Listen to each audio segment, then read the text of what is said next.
Now, here's an interesting theory that has intrigued Walking Dead fans for years. What if Rick Grimes, the main character, never actually survived the coma at the beginning of the show? Some believe that everything we've seen since then is just a figment of Rick's imagination, his mind's way of processing his final moments in that hospital bed. When Rick wakes up in that hospital, everything is empty. He's completely alone, and the world outside seems to have fallen apart.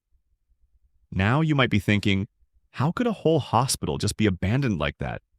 Could this empty world be part of Rick's dying mind trying to make sense of it all? As Rick explores, things start to feel more and more surreal.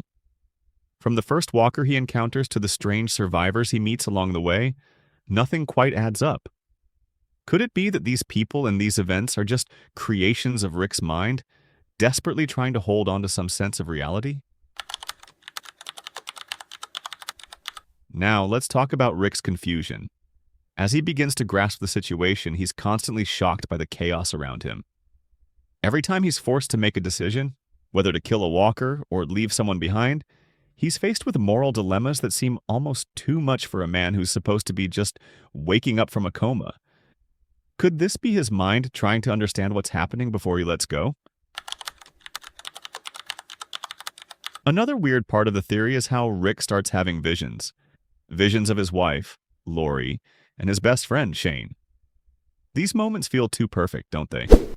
Like Rick's mind is playing out his regrets and unfinished business before he lets go. These interactions, almost dreamlike, might be the key to understanding what's really happening. As the seasons go on, Rick starts to lose touch with reality even more.